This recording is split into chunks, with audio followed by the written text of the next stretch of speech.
अस्सलाम वालेकुम दोस्तों, मैं हूं महमूद अली और आज आपकी खिदमत में हाजिर हूं न्यू लेटेस्ट अपडेट्स के साथ। और जो न्यूज़ है बहुत इम्पोर्टेंट न्यूज़ है हमारे पास। जैसे कि आपको पता है कि इलेक्शन हो गए थे पंजाब में, और फिर उसके बाद जो वहाँ पे पीटीआई की हुकूमत बन चुकी है आफ्टर सुप्रीम कोर्ट डिसीजन, जो कि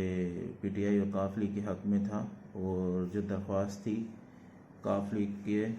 चौधरी परवेज़ इलाही की, वो मंजूर कर ली गई थी। तो उस डेवलपिंग के बाद पीटीआई में अब पंजाब में हुकूमत बना चुकी है पीटीआई, और कोशिश उनकी वही है इलेक्शन की। लेकिन अब जो फेडरल गवर्नमेंट है वो बिल्कुल इलेक्शन के मूड में नहीं लग रही है, क्योंकि वो चिपके रहना चाहते हैं इक़्तिदार के साथ और अपनी कुर्सी नहीं छोड़ना चाहते। और जो वो काम करना आए थे वो काम भी वो पूरे नहीं कर सके, तो वो इस वजह से भी चाहते हैं कि उनको मतलब ये कुर्सी छोड़ना नहीं पड़े। लेकिन तहरीक इंसाफ की जो शुरू से ही कोशिश थी इमरान खान साहब की कि इलेक्शन जो है फ्रेश इलेक्शन कराया जाए मुल्क में, लेकिन अभी उन्हें शायद और भी कुछ एफ़र्ट्स अपनी करना पड़ेंगी, और इतनी आसानी से ये वो नहीं कर पाएंगे जब तक ये फेडरल जो गवर्नमेंट जो है पीडीएम हमारी चिपकी हुई है कुर्सी के साथ। तो जो आते ही जो पंजाब में जो लेटेस्ट डेवलपमेंट्स आ रही हैं कि आपको जैसे कि पता है कि अदम एतमाद जो है वो आलमोस्ट मंजूर हो गई है पंजाब असेंबली में अगेंस्ट डिप्टी स्पीकर। तो इसके अलावा और जो काफ लीग में एक और पार्टी डिसीजन जो हुआ है उनकी लेटेस्ट मीटिंग में, उसके अंदर तारिक बशीर चीमा और पार्टी के सदर चौधरी शुजात उनको बरतरफ कर दिया गया है। चौधरी शुजात को तो क्योंकि उनकी तबीयत भी ख़राब थी और कुछ ऐसी अफवाहें भी हैं कि उन्होंने जो कुछ किया वो उनकी मर्ज़ी से नहीं हुआ था, उन पर प्रेशर था उनके बेटे का, और जाहिर सी बात है वो बीमार हैं तो वो नहीं प्रेशर में मतलब बर्दाश्त नहीं कर सके और उन्होंने प्रेशर में आके किया ये सब, ऐसा कुछ पार्टी के लोगों का कहना है। लेकिन फ़िलहाल उनको अहदे से फारिग कर दिया गया है। और जो तारिक बशीर चीमा उनका किरदार तो आपको पता है, उनकी पूरी कोशिश थी कि काफ लीग जो वोट ना दे पीटीआई को, और चौधरी परवेज़ इलाही फिर अगर वोट ना मिलता तो वज़ीर आज़म नहीं बन सकते थे, तो इसलिए भी उन्हें भी पार्टी से कहते से हटा दिया गया है। उसके बाद जो पंजाब में बहुत अच्छी चीज़ें हो रही हैं वो जैसे कि सेहत का बहाल कर दिया गया है वहाँ पे, और इमरान खान ने जो तकरीर की थी उसमें भी उन्होंने मेंशन किया कि वो सेहत कार्ड और बहुत सारी फैसिलिटीज़ जो वहाँ पे अवेलेबल थी, जैसे उनका रोशल डिजिटल प्रोग्राम था और भी बहुत सारी उनकी जो फलाह बहबूद के प्रोग्राम थे वो वहाँ पर वापस स्टार्ट करने जा रहे हैं। और इसके अलावा इलेक्शन भी करवाना है न्यू, जो कि इमरान खान साहब की शुरू से ही एफर्ट्स हैं, तो उन इलेक्शन करवाने के लिए भी उनको थोड़ा सा अभी लगता है टाइम लगेगा और ये कहानी आगे तक जाएगी। इसके अलावा वो डिलेइंग टैक्टिक्स जो हैं वो जो फेडरल हुकूमत में बैठे हमारे पीडीएम वाले वो लगे हुए हैं किसी भी तरीके से इसको डिले करने के लिए, क्योंकि वो शुरू से ही इस प्रोसेस को डिले कर रहे थे। क्योंकि शुरू से ही जब वो हुकूमत में आए थे तो ख़ास तौर पे पंजाब में जो हमजा शहबाज की हुकूमत थी वो कोई हुकूमत प्रॉपर हुकूमत नहीं थी और वो आइन के मुताबिक नहीं थी, और वो विज़िटर्स गैलरी के वो सीएम थे। और उसके बाद भी उन्होंने काफ़ी ऐसी इलीगल चीज़ें की जिससे उनका जो ओहदा था वो ऑलरेडी मुतनाज़ा था। उसके अलावा जो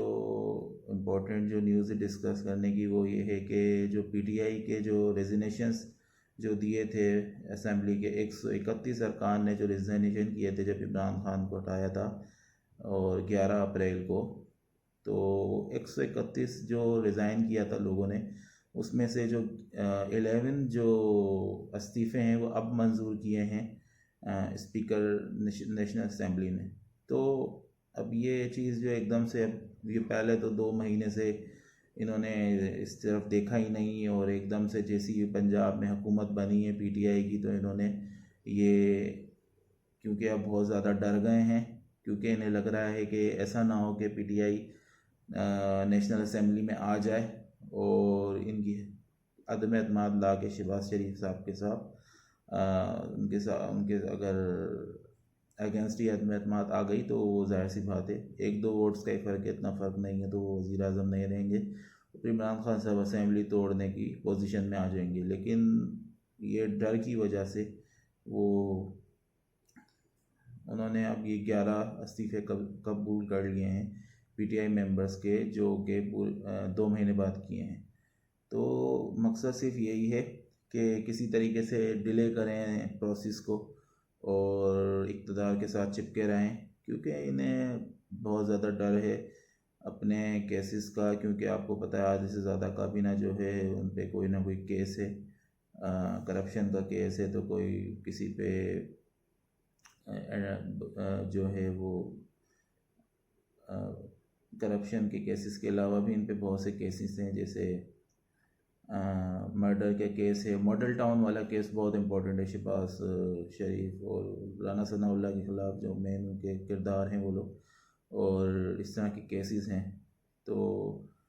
अभी रिसेंटली इमरान खान साहब ने इसको मेंशन भी किया था कि मॉडल टाउन के जो केस है शायद इसकी भी कोई शायद इसके ख़िलाफ़ कोई एक्शन लिया जाएगा।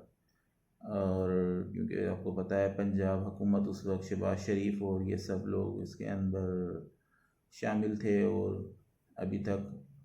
कोई उसका इंसाफ नहीं हो पाया है। इसके अलावा जो जो न्यूज़ है वो है कि अब ये लोग गवर्नर राज लगाने का भी सोच रहे हैं, लेकिन गवर्नर राज लगाना पॉसिबल नहीं है, इतना आसान नहीं है। और ये सब 18वीं तरमीम के बाद तो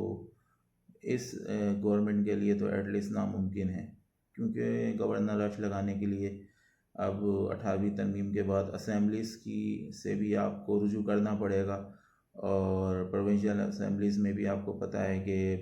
पीटीआई की हुकूमत है पंजाब में और केपीके में भी उन्हीं की है। उसके अलावा उसमें सदर का भी एक बहुत इम्पोर्टेंट रोल है।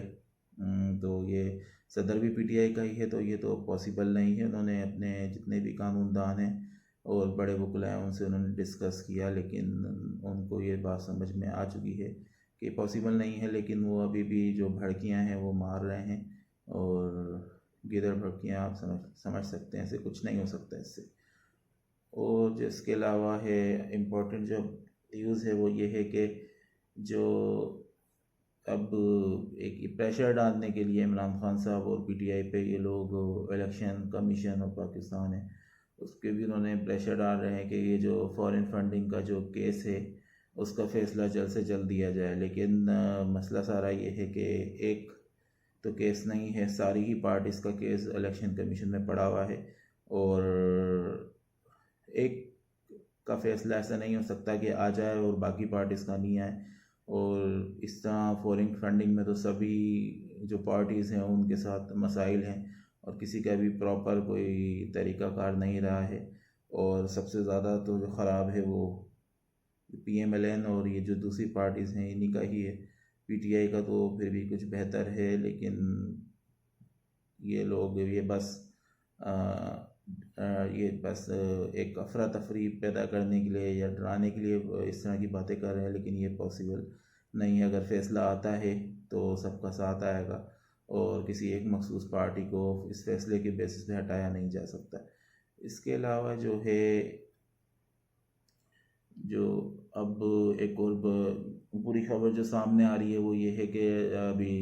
डॉलर वापस से जो है वो बढ़ रहा है, और हमारा रुपया जो गिर रहा है डेली बेसिस पे, तो रुपया फिर 140 को भी क्रॉस कर गया था। और अब पेट्रोल की जो प्राइस है वो भी बढ़ेगी, क्योंकि मिफ्ता इस्माइल ने कहा है कि जो उन्होंने एग्रीमेंट किया हुआ है आईएमएफ के साथ उसके तहत जो लेवी इन्होंने लगानी है तो जुलाई में भी इन्होंने लगाई थी, और इसी तरह 1 अगस्त के बाद आप वो जो लेवी के अराउंड 10 रुपीज़ ये लोग बढ़ाएंगे पेट्रोल के। और इसके अलावा जो डॉलर का जो डिफरेंस है रुपीज़ में भी है वो भी बढ़ा सकते हैं। तो अल्लाह रहम करे, पेट्रोल की प्राइस भी ये अच्छी खासी बढ़ाने के मूड में है फेडरल गवर्नमेंट। इसके अलावा अब जो ये हैं अपने आप को पंजाब में जो PMLN की हुकूमत गिर गई है, तो और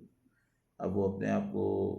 अपना जो बयानिया है उसको चेंज करने की कोशिश कर रहे हैं, क्योंकि उनका जो पहले वाला बयानिया था वो काम नहीं किया। जब ये लोग इलेक्शन हार गए थे तो इन्होंने हार एक्सेप्ट कर ली थी और कहा था कि हमें बहुत बुरी शिकस्त हुई है, और PTI की जो है वो विक्ट्री वो बहुत अच्छी हुई है, और उन्होंने बहुत ईमानदारी से ये जीत हासिल की। जबकि ईमानदारी तो क्या क्यों, लेकिन उनकी जो धांधली थी वो तो बहुत ज़्यादा हुई थी पंजाब में, सब ने देखा था। और उसके अलावा PTI जीत गई थी, ये सब उनकी पब्लिक सपोर्ट की वजह से पॉसिबल हो पाया था। तो अब वो जो है अपना जो अब ये शिकस्त के बाद जो उन्होंने पहले कुछ और बयानिया बनाया था, लेकिन अभी वो उनका एक वो नया बयानिया बना रहे हैं कि इमरान खान साहब की कोई शायद डील हो गई है इस्टेब्लिशमेंट के साथ, जो कि बिल्कुल झूठ है, ऐसा कुछ नहीं हुआ है। क्योंकि अगर ऐसा कुछ होता तो पंजाब के अंदर जो इलेक्शन हुए थे उसमें बहुत ज़्यादा धांधली हुई थी, और रावलपिंडी के अंदर तो वो सीट PTI ही की थी, लेकिन वो उन्हें नहीं मिल पाई थी, और 1500 वोट के डिफरेंस था, जो शायद वो वोट एक्सेप्ट भी नहीं हुए। 1500 2000 का वोट का डिफरेंस था, एकदम RTI सिस्टम डाउन हो गया। उसके बाद चंद वोट के जो डिफरेंस है वो जो PMLN के जो कैंडिडेट थे वो जीत गए थे, तो वो सीट भी उसके बाद शक यही होता है कि वो PTI थी, क्योंकि जब रिकाउंटिंग के लिए कोशिश की गई तो लेकिन रिकाउंटिंग हो नहीं सकी, और अभी भी वैसा ही है। इसके अलावा जो इम्पोर्टेंट न्यूज़ है वो ये है कि राना सनाउल्लाह साहब जो हैं उन्होंने अपना बयानिया ये प्रेस कॉन्फ्रेंस में इमरान खान साहब ने मुखातिब होकर ये कहा है कि अगर आप इलेक्शन चाहते हैं तो आप जो गवर्नमेंट से वो अपनी प्रोविजनल गवर्नमेंट से KPK में और पंजाब में आप उसको गिरा दें तो हम इलेक्शन करा देंगे, जो कि वो बिल्कुल भी मुझे नहीं लगता वो इस तरह करेंगे। और इस तरह करने से PTI को काफ़ी प्रॉब्लम क्रिएट हो सकता है, और इमरान खान साहब को ऐसा बिल्कुल नहीं करना चाहिए। जब तक एक प्रॉपर तरीके से ये सब आपस में बैठ जाएं, वो चीज़ें तय कर लें, और उसके बाद से ही कोई स्टेप लिया जाए, क्योंकि ऐसा हो सकता है कि वहाँ ये जो प्रोविजनल हैं वहाँ पे हुकूमत गिरा दी जाए, तो फिर नेशनल असेंबली का क्या होगा उसका। ऐसे तो कुछ एकदम से पॉसिबल नहीं है जब तक ये लोग मिलके नहीं बैठते और किसी जो एक जो रिज़ल्ट है वो उसके ऊपर पहुंचते नहीं है फाइनल, जिसके जो भी इन्होंने करना है फ्यूचर में। मुल्क के हालात दिन ब दिन ख़राब होते जा रहे हैं, और जल्द से जल्द कुछ ना कुछ इन पार्टीज़ को मिलके बैठना होगा, डिसाइड करना होगा। और दिखता ऐसा ही है कि फ्रेश जो इलेक्शन है वही सा प्रॉब्लम्स का हल दिखते हैं, क्योंकि ये सारा जो मामला स्टार्ट हुआ था ये इमरान खान साहब की हुकूमत के गिरने के बाद ही हुआ था, और उसके बाद लोगों ने एक्सेप्ट नहीं किया, और उसके बाद से संभल नहीं पा रहा कुछ। तो हम तो यही बेहतर समझेंगे कि इलेक्शन जल्द से जल्द हो जाए, और